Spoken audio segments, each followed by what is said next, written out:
অবস্থান বিক্ষোভ দেখুন, আপনারা সকলেই জানেন 2026-এর নির্বাচন, আর ভারতীয় জনতা পার্টি বাংলার বদনাম করে বেড়ায় গোটা ভারতবর্ষ জুড়ে, আর এই বিরোধী দলনেতা শুভেন্দু অধিকারী বদনাম করে বেড়ায় বাংলার সারা ভারতবর্ষ জুড়ে। আজকে নতুন করে এরা চক্রান্ত করেছে, বিহার থেকে 55টা মোটরসাইকেল ঢুকেছে, প্রত্যেকটা বিহার নম্বরের মোটরসাইকেল, এবং সেখানে চাবি লাগানো আছে, এবং বিজেপি পার্টি অফিসের নামে সুনীল গুপ্তার নামে সেই মোটরসাইকেলগুলো এসছে। আর এখানে বসে বসে একটা একটা করে মোটরসাইকেল ছাড়ছিল খোকন সেন।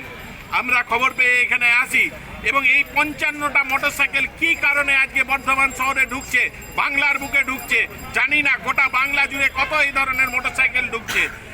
আমরা আশঙ্কা করছি বাংলার বুকে নতুন করে চক্রান্ত তৈরি করার একটা চেষ্টা চলছে। আজকে মোটরসাইকেল ঢুকেছে বিহার থেকে, আগামী দিনে ক্রিমিনাল ঢুকবে বিহার থেকে।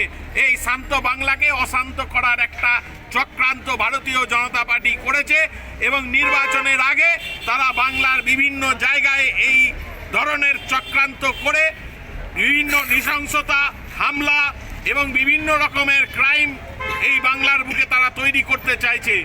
আজকে আপনাদের সামনে আমরা আজকে পরিষ্কার দেখিয়ে দিচ্ছি, দেখুন প্রত্যেকটা মোটরসাইকেল বিহারের নম্বরের।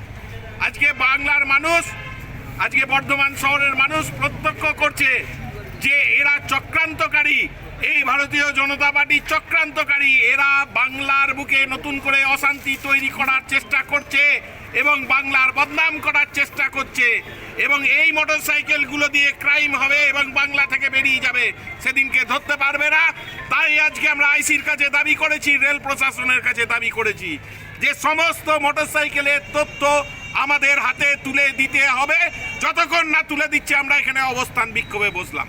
যার নামে এই মোটরসাইকেলগুলো এসছে তার বিরুদ্ধে কি কোনো আইনি ব্যবস্থা আপনারা নেবেন? সেটা প্রশাসনের কাছে আমরা বলেছি, এতগুলো মোটরসাইকেল কি কারণে আসছে তার সম্পূর্ণ তথ্য দিতে হবে। 55টা মোটরসাইকেল এক ব্যক্তির নামে, এবং ভারতীয় জনতা পার্টির অফিসের অ্যাড্রেস দেওয়া আছে।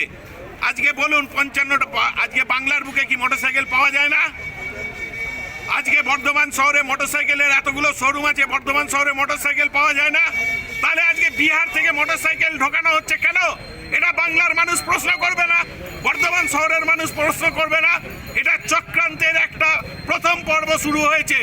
এরপরে ক্রিমিনাল ঢুকবে, আজকে মোটরসাইকেল ঢুকছে, এরপর ক্রিমিনাল ঢুকবে, এবং বাংলার বুকে নতুন করে হিংসা ছড়ানোর চক্রান্ত চলছে।